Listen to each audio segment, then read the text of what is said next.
नमस्कार, मैं राजनीतिक परिवार में पैदा हुआ। जब मैं छोटा सा था 1980 में प्रियंका और मैं घर में लेई बनाते थे, रात को निकलकर पोस्टर चिपकाते थे। चुनाव समझता हूं, 20 साल से मैं स्वयं चुनाव लड़ रहा हूं। पोलिंग कैसे होती है, पोलिंग बूथ कैसे मैनेज किया जाता है, वोटर लिस्ट, फॉर्म 17, ये सब मैं गहराई से समझता हूं। कुछ समय पहले हमें दाल में काला लगा। चुनाव के नतीजे आते थे, मूड एक तरीके का होता था, रिजल्ट दूसरे तरीके का। मुझे याद है उत्तराखंड में हम चुनाव हारे। बाद में मैंने कैंडिडेट से पूछा कि जहां रोड शो हुआ था वहां जाके देखिए हमें कितने वोट मिले। हजारों लोग आए थे, पोलिंग बूथ में किसी ने वोट नहीं किया। यह असंभव था, यह हो ही नहीं सकता। उसके बाद छत्तीसगढ़ और मध्य प्रदेश के रिजल्ट, हमें लगा कुछ ना कुछ गलत हो रहा है। 2018 में मध्य प्रदेश में चुनाव होता है, हम जीतते हैं। हमारी सरकार चोरी हुई थी। 2023 में चुनाव होता है, मैंने अपने आंखों से भारत जोड़ो यात्रा में देखा, भयंकर एंटी इनकम्बेंसी, और हमें 65 सीट मिलते हैं। इम्पॉसिबल, हो ही नहीं सकता। और फिर महाराष्ट्र में पहली बार हमें सबूत मिला।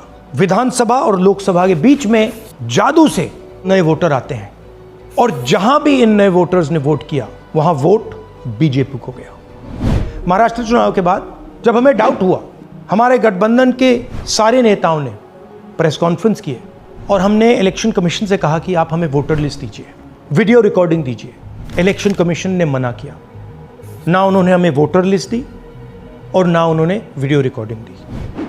डाउट हुआ, क्यों नहीं दे रहे, क्या कारण है? तो हमारे दिमाग में सवाल उठा, क्या इलेक्शन कमीशन बीजेपी की मदद कर रहा है? क्या इलेक्शन कमीशन ही इलेक्शन को चोरी करवा रहा है? इसके बाद हमने एक टीम सेटअप की और हमने उन्हें कहा कि आप जाइए, एक कंस्टिट्यूएंसी भी जाके ढूंढिए, सच्चाई ढूंढिए, किस प्रकार से चीटिंग की जा रही है, किस प्रकार से यह काम किया जा रहा है और कौन कौन इस काम को कर रहे हैं। सबसे महत्वपूर्ण बात यह है कि इलेक्शन कमीशन डिजिटल डेटा नहीं देता है, फिजिकल डेटा देता है। मतलब लाखों कागज में वोटर लिस्ट दे देगा, मगर डिजिटल वोटर लिस्ट किसी को कभी नहीं देता है। क्यों नहीं देता? कारण क्या है? कारण है कि अगर डिजिटल डेटा मिल जाए तो इलेक्शन कमीशन की सच्चाई पूरे देश को पता लग जाएगी। हमने टीम को बताया, मैंडेट दी कि आप जाके चेक कीजिए, आप 5-7 सीटों पे पता लगाइए कि चीटिंग हुई, और अगर हुई तो कैसे हुई। टीम ने हमें एक दिन बताया कि 5-7 सीटों पे काम किया ही नहीं जा सकता। क्यों? मैंने उनसे पूछा क्यों नहीं किया जा सकता। उन्होंने मुझे ये कागज दिखाए। ये जो कागज हैं, ये एक लोकसभा के कागज नहीं है, ये एक विधानसभा के कागज है, और इन कागजों को हमने मैन्युअली सॉर्ट करना पड़ा। और पूरा का पूरा काम जो हुआ है, इसमें 6 महीने लगे हैं, और एक असेंबली सीट में हम ये काम कर पाए हैं। क्यों? क्योंकि डिजिटल डेटा नहीं दिया जाता। अगर इलेक्शन कमीशन ने हमें डिजिटल डेटा दिया होता तो हम ये कार्रवाई पूरे देश में, हर लोकसभा में, हर विधानसभा में 15 मिनट में करके दिखा देते। हमारे पास अनलिमिटेड रिसोर्सेज नहीं है, इसलिए हमने ये रिसर्च सिर्फ एक लोकसभा में, एक विधानसभा सीट में की। मगर मुझ में अब पूरा भरोसा है कि ऐसी 100 से ज्यादा सीटें हैं हिंदुस्तान में। जो यहां हुआ है उन सीटों में भी हुआ है। और याद रखिए, अगर बीजेपी को 10-15 सीटें कम आती तो आज नरेंद्र मोदी प्रधानमंत्री नहीं होते, इंडिया गठबंधन की सरकार होती। जांच ने 5 तरीके की चोरी पकड़ी है। डुप्लीकेट वोटर, जिसका मतलब एक वोटर के नाम वोटर लिस्ट में अनेक जगह आ रहे हैं। फेक एड्रेस, मतलब एड्रेस है ही नहीं या फिर house number 0। Bulk voter in single address, मतलब एक छोटे से घर में 40, 50, 60 लोग रह रहे हैं। इनवैलिड फोटोज, छोटी सी फोटो है या फिर फोटो ही नहीं है, और वो जो छोटी फोटो है वो दिखती भी नहीं है। कौन है, किसका चेहरा है, नहीं पता लग सकता। Misuse of form 6। Form 6 first time voters के लिए होती है, मतलब जिनकी एज 18-20 साल की हो, मगर वोटर लिस्ट में 90 साल के लोग फॉर्म 6 का प्रयोग कर रहे हैं। चुनाव में 6,50,000 वोटर थे, उसमें से 1 लाख चोरी के थे। अब मैं आपको 5 उदाहरण देता हूं। ये देखिए, गुरकीरत सिंह डांग, इसका नाम 4 अलग अलग बूथों पे आता है। ये कैसे हुआ और क्यों हुआ? एक और उदाहरण, विशाल सिंह, वाराणसी में वोटर लिस्ट में नाम है और बेंगलोर में 2 बार वोटर लिस्ट में नाम आता है। क्या ये वाराणसी में वोट कर रहे हैं या बेंगलोर में वोट कर रहे हैं या दोनों जगह वोट कर रहे हैं? एक और उदाहरण देखिए, हाउस नंबर 0। तो आपने कभी सुना है हाउस नंबर 0? हमने तो नहीं सुना था, मगर बेंगलोर में हजारों हाउस नंबर 0 हैं वोटर लिस्ट पे।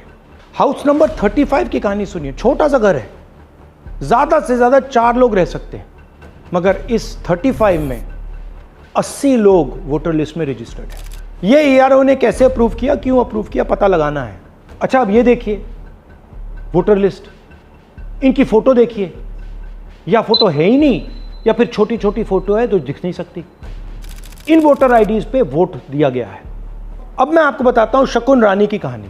फर्स्ट टाइम वोटर बनी है, 70 साल की आयु है। एक बार फॉर्म 6 का प्रयोग किया और उसके कुछ ही महीने बाद दूसरी बार फॉर्म 6 का प्रयोग होता है। 2 बार इनका नाम वोटर लिस्ट में आता है और फर्स्ट टाइम वोटर की लिस्ट में आता है। ये फर्स्ट टाइम वोटर हो ही नहीं सकती। तो क्या शकुन रानी जी ने वोट किया या किसी और ने शकुन रानी जी के लिए वोट किया? ये ही छुपाने के लिए सीसीटीवी का डेटा हमें नहीं दिया जा रहा है। और ये शकुन रानी जी अकेली नहीं है, ऐसे हजारों लोग हैं जिन्होंने फॉर्म 6 का प्रयोग करके 2-3 बार वोटर लिस्ट में नाम डाला है। हमने पहले इलेक्शन कमीशन से इलेक्ट्रॉनिक वोटर लिस्ट मांगी थी, सीसीटीवी फुटेज मांगी थी। उन्होंने अपना काम नहीं किया, हमें नहीं दिया। फिर हमने अपना इन्वेस्टिगेशन कराया, आरटीआई भरे और हमारे पास डेटा आया। भाई और बहनों, सच्चाई यह है कि हिंदुस्तान में इलेक्शन कमीशन और बीजेपी मिलकर इलेक्शन चोरी कर रहे हैं। यह पूरा का पूरा सबूत ब्लैक एंड व्हाइट में आज हमने आपको दिया है।